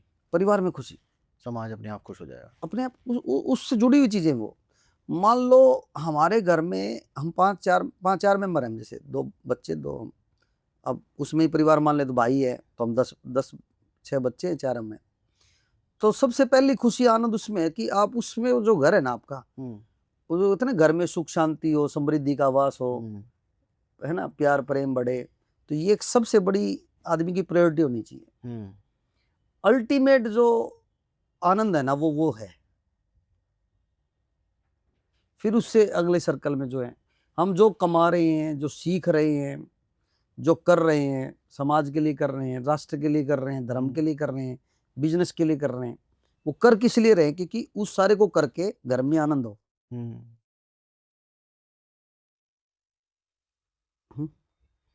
तो वो अल्टीमेट प्रायोरिटी होनी चाहिए आपकी। वो प्रायोरिटी चाहिए, बाकी सब तो उससे जुड़ी हुई है। जुड़ी हुई है। हाँ, चाहे वो बिजनेस हो, चाहे हाँ। पैसा हो, चाहे कुछ भी हो। अब उसमें आप उसको और आगे जाओगे तो सेल्फ सेंटर्ड हो जाओगे आप, कि मैं अंदर से खुश होना चाहिए, मैं शांत होना चाहिए, मैं अपने आप में संतुष्ट होना चाहिए। परिवार वाले तो पता नहीं ऐसे ही होते हैं, वैसे ही होते हैं। तो मुझे नहीं लगता ऐसा। मुझे तो लगता है कि कम से कम वो लोग तो हमारे ये है कि उनके साथ ही तो हमारी खुशी है। कई लोग डाइवोर्स कर लेते हैं, छोड़ देते हैं, हो जाते हैं, फिर वो अकेले में बहुत आनंदित हूँ मैं, आनंदित हूँ। आनंदित कैसे रहेगा कोई? वो आनंद को भी तो शेयर करने वाला कुछ हो, ऐसा हो, कुछ होना चाहिए। और सर अगर कल आप सुबह उठो, पता चले यार मुझे ये सारी चीजें ना दोबारा करनी है और अभी से शुरू करना है, तो आप कर लोगे? कई बार ऐसा होता है। अब वो हमारे दोनों भाइयों में ऐसा होता है कि अभी ब्रांच आपने देखनी है, मैंने देखनी है, हम बदलते रहते हैं। 7 ब्रांच में देखता हूँ, 7 नवीन। अच्छा। तो बदलती हैं ऐसे। अब क्या तो, ये वाली साथ आप देखो? हाँ, तो एक तरह से हम 0 से शुरू करते हैं अपना काम। आपका अपनी फिलॉसफी क्या है सर लाइफ की? आपकी अपनी फिलॉसफी पर्सनल लाइफ में जो आप खुद रोजाना जिसको आप इम्प्लीमेंट करते हो कि यार ये सही है। उलझ के नहीं चलता मैं किसी से ज़्यादा। उलझ के नहीं चलते? पर प्रेशर लेके या मतलब मेरी वजह से कोई परेशान ना हो, मैं इसका ध्यान रखता हूँ। अपने काम को पूरा टाइम से करो। मेरी 3 फिलॉसफी मैंने बताई। पहला तो मैंने अपने सामने अपने आप को फील करो, वो पूरी नहीं हुई मेरी। दूसरा, प्रैक्टिकल कमिटमेंट करो। आप जो काम आप कर सकते हो, होने वाला है, तो वो आप आप कमिटमेंट उतना ही करो। तीसरा, जब आपने कमिटमेंट कर दिया तो आपने पूरा करना है, जिसमें नफा हो नुकसान हो कुछ भी हो। ओके। और चौथी फिलोसफी ये है कि आज के दिन को मैंने बेहतर तरीके से जीना है और कुछ अच्छे की तलाश में कुछ नया करना है। In search of, that is my philosophy, okay. In search of what better next, what better new, ये फिलोसफी मेरी। In search of what better next, what better new. कभी वैसे आपके साथ लाइफ में कुछ ऐसा हुआ है सर, रोज यार ही होता है। समझ नहीं आ रहा कि यार ये कैसे हो, और फिर एकदम से कोई ऐसी चीज हुई कि, या कोई ऐसा बंदा मिल रोज ही गया जो होता है। ने काम कर अब दिया? कैनविन की शुरुआत जब हुई तो हमने सोचा ही नहीं था कि ऐसा भी होगा। अब अपने आप ही लोग मिल गए। अब हमारी जो कोर टीम है 4-5 लोगों की, मैंने तो नहीं सपना देखा था कि ऐसी भी टीम हमारी बनेगी। संदीप दुरेजा मेरे दोस्त हैं, वो फाइनेंस देखते हैं। डॉक्टर मोनिका जी वहाँ की पूरा मैनेजमेंट देखती हैं। डॉक्टर रुल ठाकरान हमारे CMO हैं। उषा लांबा जी, सारे एक अच्छे लोगों की टीम बन गई। तो ये आपका तो भगवान ही तो भेजे हमारे पास। CSR इनिशिएटिव है या सर या अगर दिल आप, का मामला है वो। अच्छा वो उसमें मेरी माँ जी कैंसर था उनको 15 से 18, उनको ऐसा रहा। फिर उस दौरान सारी अवेयरनेस आई कि लाइफ में सिर्फ इकट्ठा नहीं करना, कुछ करना है। फिर वो एक छोटा सा पॉलीक्लिनिक बना, 20-22 हॉस्पिटलों से हमारा टाइप हुआ। वहाँ डिस्काउंट कराते थे हॉस्पिटल के बिल्स पे पेशेंट्स का। कहाँ जाओ, कैसे इलाज लो, क्या करो, ऐसी टीम रखी हमने 12 लोगों की। फिर उसके बाद फिर वो हमने एक पॉलीक्लिनिक बनाया, फिर 5 पॉलीक्लिनिक बने, फिर आरोग्य धाम बना। फिर होता ना व्हाट बेटर नेक्स्ट। फिर मुझे लगा कि यार हॉस्पिटल ही क्यों, लोगों को, महिलाओं को बहुत दिक्कत है, 50% में महिला आती हैं। फिर महिला कौशल सेंटर शुरू किए, 3 सेंटर वो बनाए। फिर देखा युवा बहुत दिक्कत में है। फिर हमने एक रोजगार सेवा केंद्र बनाया कि आप आइए, अप्लाई कीजिए, हम नौकरी दिलवाएंगे आपको। अच्छा। फिर एक रोजगार सेंटर चलाते हैं हम। फिर देखा यार धर्म के लिए क्या किया, फिर हमने हर घर सुंदरकांड पाठ एक टीम बनाई। ओके। एक सच्चा साथी भी, लोगों में सोशल नेचर नहीं आ रहा, लोग स्वार्थी होते जा रहे हैं, लोगों को समाज से जोड़ना जरूरी है। फिर हमने बनाया कैनविन सच्चा साथी ब्रिगेड, जो दूसरों को काम आए उसे सच्चा साथी बोलते हैं। अच्छा, ये कैसे काम करते हैं सर? हम एक सच्चा साथी ब्रिगेड हमने बनाई हमारी। अच्छा। तो उसमें हमारी कैनविन की जितनी भी हमारी वो होती हैं इनिशिएटिव्स हैं, हम उन तक वो लोगों तक पहुंचाते हैं। उनकी समस्या हमारे पास आती हैं, अच्छा। उनको सोल्व करते हैं। फिर हमने देखा सरकारी डॉक्यूमेंट्स में बहुत दिक्कत है, Aadhaar card, PAN card, ration card, लोग घर घर फिर रहे हैं, इनमें सोल्यूशन नहीं मिल रहा। तो हमने कैनविन जन सेवा केंद्र बनाया, इसको सबको टैग पे जोड़ा हमने। ओके। तो करीबन अभी 4 लाख कुछ लोग हमारे डायरेक्ट हमारे से जुड़े हैं। 4 लाख लोगों का एक हमारा डाटा है। ओके। डेली जितने भी पेशेंट नए आते हैं, अभी उनमें 100 रुपये OPD पे इलाज होता है। अभी हम जाएंगे वहाँ पे, 100 रुपये OPD? 100 रुपये OPD है। सारी तरह का जितना भी ट्रीटमेंट होता है ऑप्टिमाइज कॉस्ट पे है। ओके। तो MRI 2950 रुपये में होती है, ये तो अल्ट्रासाउंड 950 रुपये में होता है, 7-8 हज़ार से कम नहीं लगते हैं हमारे। 8,000 मिनिमम। इस तरह से मतलब ये सारी चीज़ इनिशिएटिव वहाँ पे। डायलिसिस है 1600 रुपये में होती है, जो नॉर्मली 5,000 रुपये में अलग अलग जगह होती है। ओके। तो सारी तरह के ऑपरेशन थिएटर में जितनी सर्जरी होती है वो सारी वहाँ पे होती है। अच्छा, उसमें वहाँ पे सर्जरीज भी होती हैं? 3 proper? ऑपरेशन थिएटर हमारे यहाँ पे, सारे डेंटल के प्रोसीजर, स्किन के, आई के, सब प्रोसीजर वहाँ होते हैं। और ये कौन डॉक्टर्स कर रहे हैं, ये आपने हायर कर रखे हैं? हाँ, 120 डॉक्टर, 122 डॉक्टर हैं हमारे यहाँ पे ऑन रोल अपने साथ। अच्छा। हाँ। मुझे बताया जा रहा था कि मेदांता और उसके भी डॉक्टर्स आपके पास आते हैं? आते जो सुबह वहाँ होते हैं तो शाम को कई बार हमारे पास होते हैं। और वो भी उसी ऑप्टिमाइज कॉस्ट पे आते हैं? हाँ। या उनको कॉस्ट आप अलग से देते हो अपनी जेब से? वो तो अपनी जेब से देते हैं। अच्छा, पर वो उनको पैसा उतना ही चार्ज करते उतना हैं? ही पूरा पैसा मिलता है, बाकी उनके घंटे के हिसाब से पैसे होते हैं। अच्छा। मान लो 2 घंटे के लिए डॉक्टर आ रहा है, उसकी कितनी फीस होगी, 2 घंटे के पैसे। तो सर ये इतना सस्ता कैसे कर रहे हो आप? मतलब ये क्या क्वालिटी कॉम्प्रोमाइज हो रहा हाँ है? ना, क्वालिटी तो उनसे भी बढ़िया हमारी। अच्छा। हाँ, वो कंपनी का थोड़ा पैसा लग जाता है वहाँ पे महीने का। तो आप और जैसे बाकी जो CSR वाले होते हैं तो डोनेशन भी लेते हैं? अभी तक नहीं ली, ठीक है चल रही गाड़ी। अच्छा। हाँ, ये सारा आप नहीं, वो विंटर्स कंपनी कर रही है, मैं तो कौन विंटर्स से कर रहा है? हाँ, इसलिए तो थोड़ा ज्यादा ध्यान देता हूँ विंटर्स पे मैं कि वे कैनविन चलता रहे। हाँ। अच्छा, ये विन का क्या सीन है सर? ये विन क्यों है हर चीज में? दिलों को जीतना है। अच्छा। विनिंग हर्ट्स विंटर्स, कैनविन एक भाव है कि हम जीत सकते हैं, किसी भी बीमारी में हैं हम परेशान हैं तो उससे बाहर आ सकते हैं, हम खुद में कोई उलझे हुए हैं परेशानी में हैं तो जीत सकते हैं। बाहर क्या जीत रहे हैं, हम काम अच्छा करें सर्विस अच्छी दें तो लोग कहते हैं ना मेरा दिल जीत लिया, तो दिल जीतना है हमें। अच्छा, इसलिए विन है। अभी नहीं। कितने कैंसर पेशेंट्स सर अब तक, जब से कैनविन खुला है या जब से उसके फॉर्मेशन हुई है, कितने कैंसर पेशेंट्स को ट्रीटमेंट मिला पहले और शुरुआत कितने में ठीक हमने होके गए हैं? पहले तो हमने देखो कैंसर पे काम शुरू किया था, तो कैंसर पे करीबन हमने 3500 पेशेंट्स के साथ काम किया शुरुआत के 4-5 सालों में, 3-4 सालों में। 2019 को हमने इसको स्टार्ट किया था। But cancer patient 3rd-4th stage के बाद कहीं ना कहीं उसका कोई बहुत बड़ा सोल्यूशन नहीं है। 4th स्टेज पे तो उसकी लाइफ कहीं ना कहीं काउंट डाउन शुरू हो जाता है। आप ठीक बस है, आप ड्यूरेशन बढ़ा सकते हो। हाँ वो ड्यूरेशन बढ़ा सकते हैं। तो कई बार पेन भी होता था कि यार बहुत कुछ नहीं कर पा रहे हम उनके लिए। फिर हमने इसको हेल्थ ऑर्गेनाइजेशन बना दिया कि ना केवल कैंसर, हम लोग स्वस्थ कैसे रहें इस पे काम करेंगे। ओह, तो फिर उसमें हमारी फिर वो अवेयरनेस कैंपेन चलाई, हेल्थ चेकअप कैंप्स चलाए। उसके बाद फिर भगवान ने ये हॉस्पिटल बनवा दिया। फिर अभी उसमें फिर अभी 4,02,000 के आसपास का डाटा हमारा है। जैसे जैसे न्यू पेशेंट आते हैं तो डाटा वो रियल टाइम दिखता है हमारे को। और यहाँ पे सिर्फ वही लोगों का इलाज होता है जो थोड़े से लोअर वर्ग से आते हैं, या कोई भी आता है? कोई भी आता है, हमने देखो उसके ऑप्टिमाइज रेट पे हमने सर्विस दे रहे हैं, तो अच्छा, कोई भी ले रहा है। अब ज़्यादा पैसे वाले हमारे पास आते नहीं है तो lower middle middle upper middle के लोग का रहता है वहाँ पे। बट लोगों का भरोसा, जो पैसे वाले लोग हैं जो जाते कहीं और है, उनको भी कहीं ना कहीं भरोसा ही रहता है कि वहाँ सेकंड ओपिनियन ले लेते हैं, अच्छा, ट्रीटमेंट कहीं और से करवा रहे हैं। एक बार तो मैं मेरे फूफा जी को मिलने हैदराबाद गया था, बड़ी इंटरेस्टिंग स्टोरी है। तो वैसे मैं हैदराबाद गया हुआ था, हमारा बिजनेस भी है, तो फूफा जी बीमार थे, मैं हॉस्पिटल मिलने चला गया। तो उनको कोई सर्जरी होनी थी वहाँ पे, ऑर्थो की सर्जरी थी, वो गिर गए थे तो उनको हड्डी टूट गई थी। तो फिर उन्होंने वो, मैंने कहा अच्छा चलो, मैंने कुछ कमेंट नहीं किया। फिर मैंने कहा हाँ सर्जरी कब होनी है? बोला जी आज होनी है। अच्छी बात है फूफा जी, आप ठीक हो जाओगे। मैं से ऐसे जनरली पूछ लिया, मैं क्या इन्होंने क्या रेट वेट बताए? तो बोला जी 4,80,000 का बताया। मुझे लगा यार ये तो बहुत ही ज़्यादा है। अच्छा थोड़ा बहुत फ़र्क होता तो भी मैं बोल लेता, भी कोई बात नहीं है। हाँ, अब वो काम हम सारा हमारे हॉस्पिटल में तो 60,000 रुपये में कर देते हैं, 4 लाख का 80,000 का 60,000 में। 60,000 में। अब कुछ तो रेट उनके ज़्यादा थे वहाँ पे, तो मैंने कहा यार ये काम तो 1.5 लाख रुपए का है। अच्छा मैंने ऐसे बोल तो दिया, फिर मुझे भी लगा यार कभी ये गड़बड़ हो जाए कहीं अपनी तो जेब से गड़बड़ हो जाए यार। तो फिर मैंने मेरी टीम को फ़ोन किया, मैं यार बड़े हॉस्पिटलों में पता करो कि क्या रेट होंगे।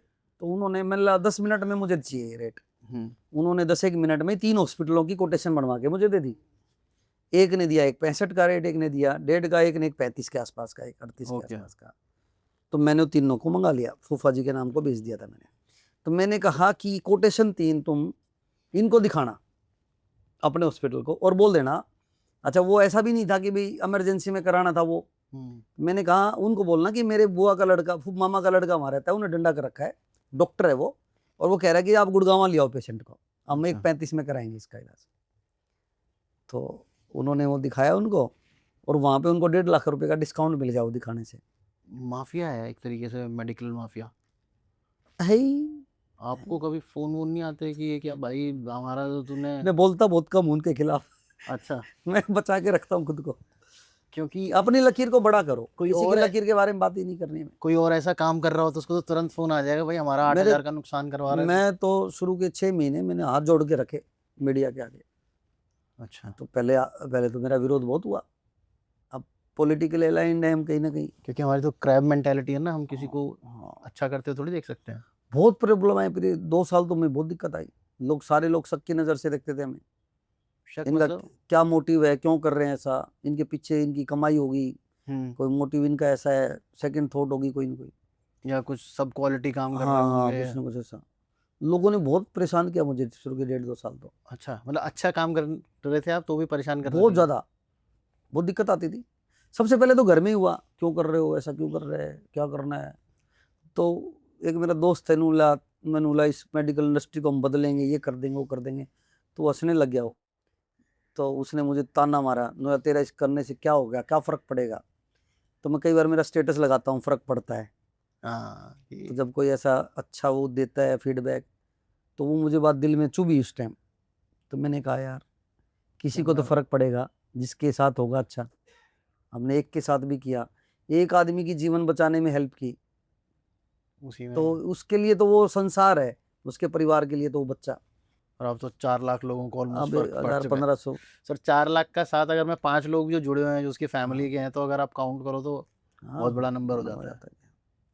तो फिर वो उन्होंने मेरे को ताने भी बहुत मारे। कई लोगों ने कहा अच्छा पैसे ज्यादा हो गए, 2 नंबर के 1 नंबर के करने हैं। ये मैं आपसे पूछने वाला था, अच्छा, मैंने मुझे पूछा भी- नहीं कहीं आपको आप नाराज हो जाओ, थोड़ा गुस्से में हो जाओ कि जनरली लोग सीएसआर में यही काम करते हैं कि होता ही है। काला काम, काला पैसा इसमें डाला जाता है और उसको वाइट किया जाता है। मुझे ऐसा लगता नहीं, मतलब कोई जरूरत नहीं पड़ी ऐसा। क्या मान लिया तो सब हो गया आपका, मान लिया आपने, तो मैंने मान लिया कि भी मेरे बिजनेस का जो भी 1-2% पैसा यहाँ खर्च करना है, हाँ, तो बस वो करना ही है। बल्कि कई बार क्या हुआ, जैसे हमने पीछे थोड़ा बेड बढ़ाए, तो वो जो माइनस होता था पैसा, वो कम माइनस होने लग गया। ओके। तो नवीन ने कहा भाई ये उतना ही जाना चाहिए पैसा, उसके नाम का कोई और काम शुरू करो। अच्छा, उन्होंने बोला कि मतलब कुछ और इनिशिएटिव स्टार्ट कर दो इसकी जगह। हाँ, वो पैसा तो हमने खर्च करना ही है। हालांकि कई बार ये मेरे जो बहुत बड़े शुभ चिंतक है वो बोलते हैं मुझे कि इसको सेल्फ सस्टेनेबल करो, इसको कहीं से पैसे का सिस्टम ना हो। आज तुम कर रहे हो, तुम्हारे बच्चे उतना पैसा खर्च करें ना करें, तो कई बार मुझे भी लगता है कि करना हाँ चाहिए वैसा। सेल्फ सस्टेनेबल होना चाहिए एटलीस्ट। लेकिन डर ये लगता है कि किसी ने भी 100 रुपये दिए हाँ, तो वो 1000 की गीत गाएगा, लाख रुपए का उस पर कहीं ना कहीं दाग लगेगा। लोगों को भाई तो हिसाब आप में देना इसको पड़ता है। प्योर रखना चाहते हो। हाँ, रखना चाहता हूँ। अच्छा, कोई भी पैसा दे रहा है वो राइट भी रखता है इंटरफेयर करने का, देखने बिल्कुल का। बिल्कुल। और मैंने देखा या जितने आप ज्यादा लोगों का सिर्फ एनोनिमस डोनेशन रखो भाई, कोई आके यहाँ पे नहीं, फोटो उसमें घमंड वाली बात नहीं है। उसमें क्या होता है, डर लगता है। मान लो कोई बंदा इसमें यदि मैनेजमेंट में भी घुसता है ना दूसरा आदमी, विचारधारा डाइल्यूट होती है आपकी। सही बात है। वो कहेगा कि यार इसमें ना ऐसे करो, पैशन वैसे में करो, 10 रुपए बढ़ा ये दो। करना वो करना। तो डिसीजन मेकिंग जब कई लोगों के हाथ में होती है तो ये दिक्कत होती है। अब मान लो कैनविन में ज्यादातर डिसीजन 90% मैं लेता हूँ, नवीन भी इंटरफेयर नहीं करता। अच्छा। अब बिजनेस में जो बिजनेस नवीन देख रहा है उसमें नवीन ही देखेगा, तो हम इंटरफेयर नहीं करते एक दूसरे के मैटर में। ओके। जब तक डिसीजन मेकिंग पावर एक बंदे के हाथ में मेजरली नहीं होगी तब तक चीजें कोई चल ही नहीं सकती। सही बात। और जितनी भी बड़ी संस्थाएं फेल होती हैं, हाँ, वो संस्थाएं फेल नहीं होती, उनका जो बोर्ड रूम होता है ना वो डिस्टर्ब होता है। वो डिस्टर्ब होता है। हाँ, लीडर हाँ, जो है आपस में लड़ने लग जाएंगे, लगने। दिक्कतें होंगी इसमें। कुछ कोई आपका कोई ग्रीवेंस बन गया आपस का। सर एक पर्सनल बात पूछूं, हाँ। आप 2 भाइयों में आजकल चलती नहीं है वैसे तो, हाँ। और ये आप लोगों ने तो इतना बड़ा वो शुरू कर रखा है, सोशल वो भी है, बिजनेस वो भी है, तो दोनों भाइयों में कैसे समन्वय होते हैं, चला हुआ है? खूब अच्छा, हो होते हैं, जाती है तो तुम्हें? खूब होते हैं, बट हम दिल के लेवल तक नहीं ले जाते इसको। अच्छा, मतलब वो जो डिफरेंस ओपिनियन तो रोज ही होते हैं। कोई भड़काने वाले, कोई स्टाफ वाला भड़का दे, कोई पड़ोसी भड़का दे, कोई और हो गया। डीपी सर ने तो ये बोला था। हाँ, ये बोला था, उसने बोल दिया, बट हम उसमें ध्यान रखते हैं उस बात का। और सबसे बड़ी बात है कि बैठ के उसको सब बात करके सुलझा लो, सुलझा लेते हैं। ना कि दिल में रख के 48 घंटे से ऊपर ले जाते नहीं हम बात को। अच्छा। वो उसमें भी कहते हैं ना बैठना है तुम्हें तो पता लग जाएगा कुछ बातचीत होगी भाई, अच्छा, तो बैठ लेते हैं। भाई कहाँ है? हाँ, बैठते हैं बैठते थोड़ी हैं। देर। तो इसमें पता लग जाएगा कोई मैटर ऐसा आ गया। पहले मैं 2024 से पहले मैं बात मन की बोलता नहीं था। अच्छा। हाँ, तो भाई ने कह दिया उस तरह करना है। फिर उसमें कुछ चीजें मेरे को परेशान करती थी कि ऐसा नहीं होना फिर चाहिए, बाद ऐसा में ऐसा नहीं लगता है कि मैंने अपनी ओपिनियन नहीं नहीं रखी। दिया। फिर वो बाद में बोलता तो लगता था गुन्ना आदमी है तो। अच्छा। हाँ, ऐसे हरियाणा में बोलते हैं ना गुन्ना आदमी है। हाँ। अब मैंने 1 जुलाई 2024 मेरा बर्थडे था, तो मैंने उस दिन प्रॉमिस किया खुद से कि मैं अपनी ओपिनियन मैं मेरा ओपिनियन दूंगा खुल के, किसी को अच्छा लगे ना लगे। तो उस दिन के बाद मेरे रिश्ते और बढ़िया हो गए। तो उस सामने वाले को एग्जैक्टली पता है कि आप क्या सोच रहे हो, क्या चाहिए मैं वही आपको। बोलता हूँ जो सोच रहा हूँ, किसी को बुरा लगे अच्छा लगे। ये प्रॉब्लम मेरे साथ भी है। हाँ, सबके साथ ही है। कैसे किया आपने खुद से प्रॉमिस ली कि मैं तो बोलना दूंगा, है बस, चाहे सामने वाले को बुरा लगे। हाँ, आप गुस्से में बोल रहे हो ना, बट आपकी इंटेंशन प्योर है। 2 दिन के बाद आपको बढ़िया बोलेगा यार इसने ठीक करा, अपनी बात मन की बोली। अभी हमारे एक सुधा यादव बहन जी, मैं उनको फॉलो करता हूँ, उन्होंने एक बात बड़ी अच्छी बताई। तो उन्होंने कहा हमारे माननीय आदरणीय वाजपेयी जी की टीम में एक बंदे होते थे, वो ऐसा बोलते थे कि ये मेरा मत है और मैं बहुमत के साथ हूँ। तो उस दिन के बाद मैंने वो बात उसको तो सूत्र ही बना लिया। वो उसी टाइम सुनी थी मैंने वो। कि बहुमत के जुलाई साथ तो मैं हूँ, लेकिन मेरा opinion मेरा ये मत है। ये है, बट मैं बहुमत के साथ हूँ जो करोगे आप। और वो कई बार बहुमत मेरा वाला मत ही होता है 70% टाइम में। अब टाइम था फिर से निकलने का और गोयल जी के एक्चुअल पैशन के पास जाने का, यानी कैनविन फाउंडेशन। वैसे तो बारातियों का स्वागत पान पराग से होता है, पर यहाँ हमारा स्वागत फूलों से हुआ। तो इसमें भी जो क्वालिटी है चश्मों की, बहुत बढ़िया क्वालिटी है। एक बार बेटा 1000 रुपए वाला चश्मा दिखाना, हमारा दोफ वाला चश्मा। ये देखा पूरा एक तरीके से, मतलब ये कोई वो एनजीओ टाइप का तो नहीं है सर, ये तो ना ना, hospital पूरा है। पूरा पूरा पूरा जी। नाना एनजीओ में रहा है, लेकिन एनजीओ नहीं है। तो ये भी आप सब्सिडाइज करके देते हो? सब्सिडी रेट पे सारे। हाँ। ये 222 से 1000 रुपए तक के चश्मे, यहाँ करीबन 1000 पेशेंट 1200 पेशेंट रोज होते हैं। ज्यादा ही होंगे सर। हाँ हाँ हाँ हाँ। हर फ्लोर, हर सर एक डेडिकेटेड उसके लिए सर वो है, प्रॉब्लम के लिए।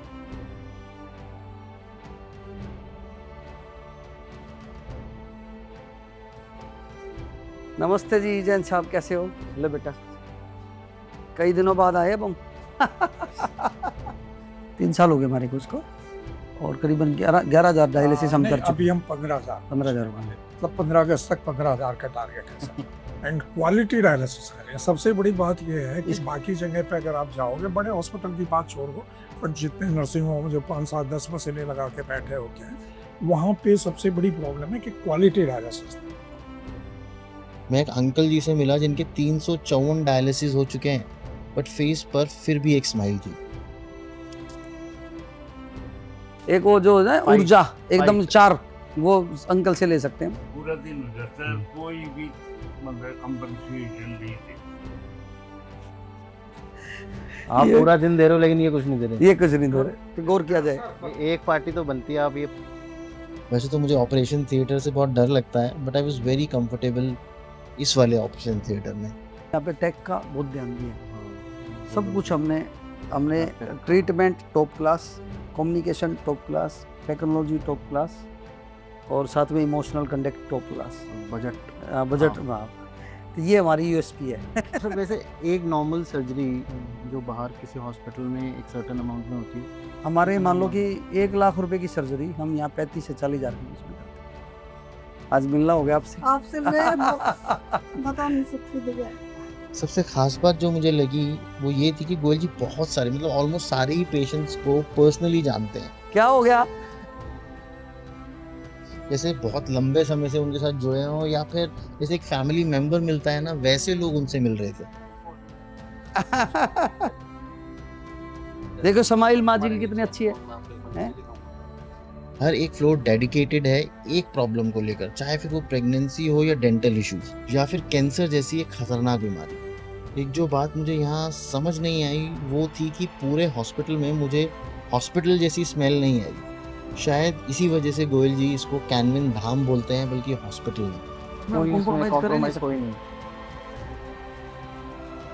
हमारा जो है ट्रांसप्लांट वर्जन मैंने आपको बताया था, यही करते हैं। तो आई नो, अगर मेरे उड़ जाएंगे तो आप और बिल्कुल 55,000 पूरा करके भेज देते सर। अच्छा, बिल्कुल, या कितना भी कराओ।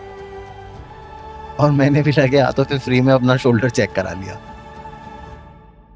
मैंने बहुत सारी कॉर्पोरेट फिल्म्स करी हैं जिसमें CSR, मैंने बहुत बड़ी बड़ी उनका देखा है कंपनीज का, पर लेकिन जिस लेवल पे आप पर्सनली इन्वॉल्व होके कर रहे हो ना, ये मैंने कहीं नहीं देखा।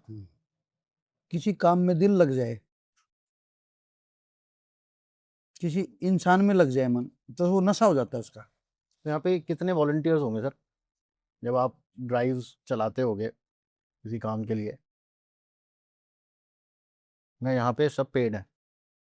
ऑर्गेनाइजेशन तो बिना पेट के चल नहीं सकती सर, आपका डिसिप्लिन ही नहीं आएगा। को मुझे कहे ना यहाँ पे कि मुझे सर फ्री में रहना है, यहाँ पे सर्विस करनी है, तो मैं अलाउ नहीं करता। अच्छा, हाँ, क्योंकि फिर वो कहीं ना कहीं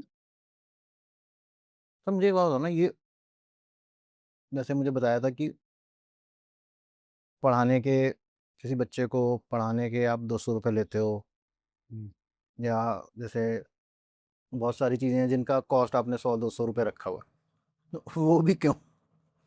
100-200 भी वो आप चाहते तो आप माफ़ी कर दो। सर उसमें फिर उस सर्विस की रिस्पेक्ट नहीं होगी।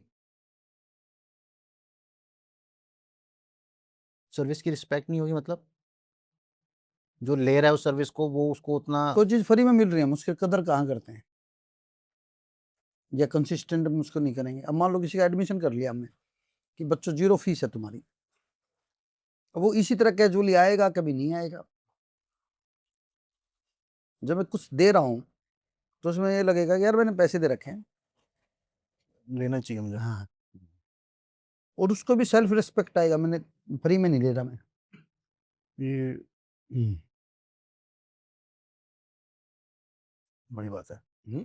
सेल्फ रिस्पेक्ट, सामने वाले को भी लगेगा हाँ मैं कुछ दे रहा हूँ और कुछ ले रहा जब हूँ ले रहा हूँ तेरे रेट कम है बस। तो। सबसे बड़ी बात ये है, उसका सेल्फ रिस्पेक्ट कभी तो केयर हम ही करेंगे ना। तो सबसे बड़ी डिफिकल्टी क्या आती है ऐसी ऑर्गेनाइजेशन चलाने में? देखो 10-20% लोग ऐसे होते हैं जो आपको क्रिटिसाइज भी करते हैं। आप कुछ भी इनिशिएटिव करते हो, कुछ भी काम करते हो, तो आपके क्रिटिक्स साथ चलते हैं। तो समहाउ जब कोई आदमी ये कहता है कि यार ये कुछ नहीं है संस्था, ये पैसे कमाने का जरिया है, ये है वो है, तो वैसे तो कोई फर्क नहीं पड़ता, लेकिन आदमी एक बार सोचता है यार इतना करने के बावजूद भी क्यों कर रहे हैं, मतलब लाइक दैट। कभी कभी बीच में आता है ऐसा मन में। क्या ज़्यादा डिफिकल्ट लगता है वैसे आपको? सबसे बड़ा मेन बिजनेस या ये बहुत ज्यादा है। क्या होता है कि हर पेशेंट की अपनी एक उम्मीद है, उस उम्मीद से आया यहाँ पे। हर दवा 10 पेशेंट को हमने दी सेम दवा, तो 10 के 10 के रिजल्ट सेम होंगे ये संभव नहीं है। बिल्कुल। उसकी उम्मीद है कि यहाँ पे बिल्कुल ऐसे हो जाएगा। अब कोई उम्मीद करता है कि यहाँ तो बहुत थोड़े पैसे में काम हो जाएगा, उसके टेस्ट भी रिक्वायर्ड होते हैं, उसका कोई लैब टेस्ट भी कराना रिक्वायर्ड है। अब कई बार बंदा कह देता है जी ये तो ओपीडी 100 ले रहे हैं और ये तो टेस्टों के बिल बना दिए। अब वो डॉक्टर हैं, वो डॉक्टर की अपनी सोच है, वो तो उस डॉक्टर को सोच से जोड़ना ये और मुश्किल काम है, चैरिटी सोच से जोड़ना। वो तो पैसे कमाने के लिए आया हुआ है। डॉक्टर्स बोलते हैं अब तो कि सर क्या कर रहे हो, इसका कॉस्ट इतना करो इतना करो। हाँ करते ही हैं, रोज ही बात रहती है। मैनेजमेंट वाले बोलते हैं जिसमें लॉस बहुत हो रहा है तो रेट बढ़ा देते हैं। और आकर लंच ट्राई करता हूँ कि ना खाऊं, घर पे मैं बनवा लेता हूँ लस्सी। थोड़े राइस तो ले हैं। क्या हो गया सर? मेरी लाइफ आपकी तरह अभी उतनी डिसिप्लिन नहीं है। ना मेरी दवारी भी नहीं उतनी, लेकिन इसको लेके आना है भाई तो तरुण। ट्राई तो कर रहा हूँ। ना ना इसको कर, मैंने अभी सीखा है 1 साल से। आप मेरे से 1 साल आगे हो ना, नेक्स्ट ईयर तक मैं भी कर लूंगा। एक साल आगे नहीं, बहुत साल आगे। एज में? एज में तो आप मेरे से बड़े हो 1 साल। अच्छा मैं बड़ा हूँ? ओहो। अब 46 है ना, मैं 81 बॉर्न हूँ मैं। फिर 46 कैसे हुए? 45 हुआ, 45 हुए। आप भी 81 बॉर्न है क्या? 4 जुलाई। जुलाई? अच्छा मेरा जून है, आसपास ही है, मतलब मैं 1 महीना बड़ा हूँ आपसे। बस अभी ये लगने लग गया 45 के हो गए भाई है। थोड़ा और डिसिप्लिन में ले आओ अपने आप को। सर मैं तो अभी बिगड़ा हूँ। अच्छा मैं तो बिगड़, आपको 1 साल सुधरे हुए हैं, मुझे 1-1.5 साल बिगड़े हुए हैं। नहीं मैं उठ जाता हूँ, उठ तो मैं अभी भी जाता हूँ 5:30 बजे, और पहले मैं जिम वर्कआउट वगैरह करने चला जाता था, अब वो नहीं करता, मैं थोड़ा सा आलसी हो गया हूँ। और लेकिन आपको देख के आज मुझे बड़ा कहता हूँ से इंस्पिरेशन मिला कि ये भागदौड़ तो चलती रहेगी। कि जितने बिजी आप हो उसके बावजूद भी आप इतना सब कुछ टाइम निकाल रहे हो। मैं 10 बजे से पहले मोटा मोटी किसी का फोन नहीं उठाता, 9:30 बजे से पहले। सबको पता है मेरा, मेरे से कोई ज्यादा बात नहीं करता 9:30 से पहले। आप अपनी लाइफ को जैसे जियोगे ना, लोग उस हिसाब से ट्रीट करेंगे आपको। 9:30 से पहले मैं किसी को एंटरटेन नहीं करता। अच्छा मैंने वो अपना पर्सनल जोन बना रखा है, सुबह 6 से 9:30। जिसमें आप वो 3 चीज़ें करते हो। बैसो GAV, हाँ जी गाँव चले जाते हो आप। हाँ। क्या लगता है आपको, क्या रहने वाला है इंडिया का फ्यूचर? क्या विश्व गुरु बनेगा इंडिया? है उतनी हमारे अंदर पोटेंशियल तो कैपेबिलिटीज? अनलिमिटेड है। पॉलिटिकल एक्सपीरियंस, पॉलिटिकल विल चाहिए। विल चाहिए। ना उम्मीद तो बहुत है माननीय मोदी जी से। अब मोदी जी के जाने के बाद क्या होगा ये चिंता का विषय तो है ही। आपको क्या लगता है आखिरी टर्म होगा मोदी जी का ये, या एक टर्म और निकालेंगे?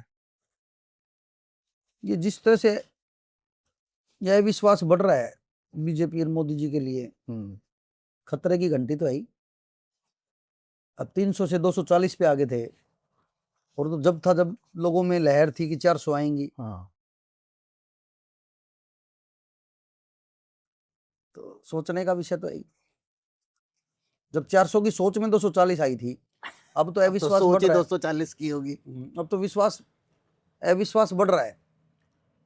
पहले आपने देखा होगा मोदी जी के खिलाफ कोई नहीं बोलता था, हाँ, बीजेपी को तो बोल देते थे, लेकिन अब तो कोई भी कैमरा ले उठा के खड़ा हो रहा है। ये तो है। अब एक थोड़ी सी, लेकिन मोदी जी के राज में कह लो या वैसे कह लो, इस पिछले 10-12 सालों में जो बदला, ये बदला डिजिटलाइजेशन जो हुआ, जो सर्विसें ऑनलाइन हुई, ढांचागत बदलाव तो हुआ ही है। लेकिन जो समस्या का विषय जो लग रहा है ना तरुण भाई, मुझे सबसे बड़ा ये लग रहा है कि गरीब और अमीर का फैसला बहुत ज्यादा बढ़ता जा रहा है। बहुत ज़्यादा। तो हम दुखी देखेंगे ना लोग, तो दुखी होने वाले लोगों की संख्या भी बहुत बढ़ रही है। मिडिल क्लास ऑलमोस्ट आप बोल सकते हो ख़त्म सा हो रहा है। या तो अमीर है या गरीब है। जो बैकबोन है पूरे देश की, मिडिल क्लास, किसी के पास कमाई कितनी हो, उससे ज्यादा की EMI है।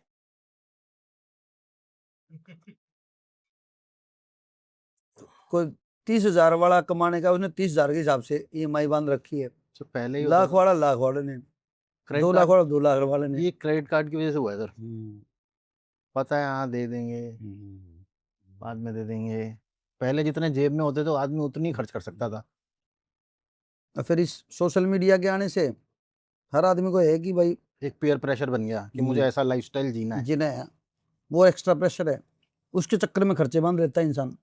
सोशल मीडिया इन्फ्लुएंसर्स को तो अभी तो क्या कहते हैं, जबकि बहुत बड़ी इकॉनमी है ये अपने आप में, मतलब अभी आप देखो तो जितनी भी सेल्स को ड्राइव कर रहा है वो सोशल सारे मीडिया कर कर रहा है।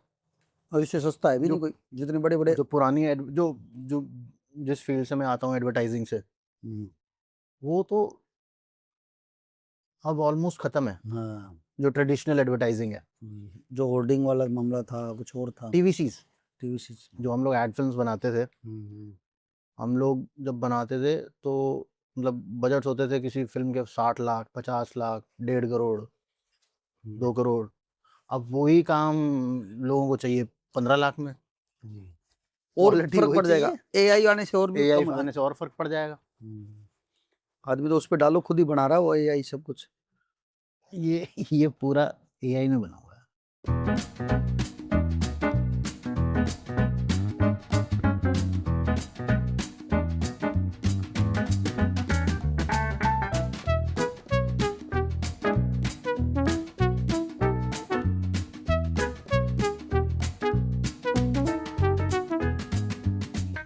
कमाल कर दिया और भाई। ये 1 घंटे में बनाया मैंने, और अगर मैं इसको शूट करने जाऊंगा तो मुझे कम से कम 3 से 4 दिन लगेंगे, और ऐसी क्वालिटी नहीं मिलेगी। लेकिन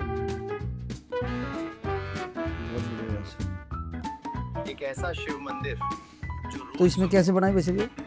सर गूगल पे ना आप अपना फ़ोन लो, गूगल जेमिनी पे आपका एवतार बन जाएगा, और उसके बाद आप उसमें बस स्क्रिप्ट डाल दो, और वो आपको उसमें फिर शॉर्ट ब्रेक डाउन डालना होता है और स्क्रिप्ट डालनी होती है कि आप क्या बोलोगे। उसमें जब आप एवतार बनाते हो तो आपको इधर देखने को बोलेगा, इधर देखने को बोलेगा, और कुछ नंबर्स रिपीट करने को बोलेगा जो स्क्रीन पे आते रहेंगे। वो आपकी वॉइस भी क्लोन कर लेगा, आपकी शक्ल भी क्लोन कर लेगा। उसके बाद आप बस स्क्रिप्ट डालते रहो और शॉर्ट डिस्क्रिप्शन डालते रहो कि मुझे ऐसे ऐसे शॉर्ट चाहिए, वो आपको रेंडर कर करके देता रहेगा, फिर आप उसे कंबाइन करो। कंटेंट बनाना ही नहीं है, आप बस एक बार अपनी शक्ल दे दो, उसके बाद आपकी टीम बैठ के कंटेंट बनाती है। आपको टाइम वेस्ट करने की ज़रूरत नहीं है फ़ोन के आगे आके या कैमरे में बैठ के कुछ करने।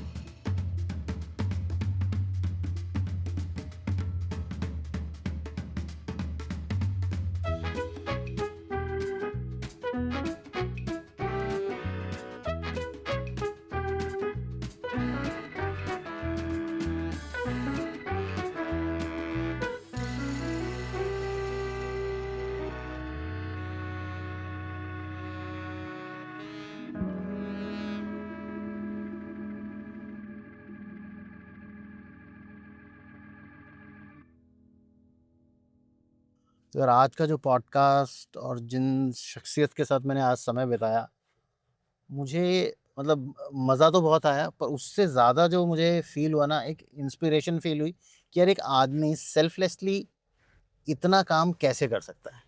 मतलब ये सोचने वाली बात है कि उनको कोई फ़ायदा नहीं हो रहा, उनको कई बार लोगों से सुनना भी पड़ता है कि यार आप क्या कर रहे हो, या लोग गलत भी सोचते हैं उनके बारे में कि यार इतनी सस्ते में कोई ना कोई गलत तरीका, कोई ना कोई गलत चक्कर चल रहा होगा। लेकिन वो आदमी रुक नहीं रहा, वो कहता है कि भाई मैं जो हेल्थ केयर है उसको उस लेवल पे पहुंचा दूंगा जहां तक आप सोच भी नहीं सकते, और वो भी अफोर्डेबल प्राइसेस में। मुझे लगता है कि हम सबको मिलके जो कैनविन, जो उनकी एनजीओ है, जो कैनविन जो आरोग्य धाम है, उसके बारे में बात करनी चाहिए, उसको प्रमोट करना चाहिए, ताकि जो गरीब लोग हैं जो उस लेवल का हेल्थ केयर अफोर्ड नहीं कर सकते, उनको भी वैसा हेल्थ केयर मिले।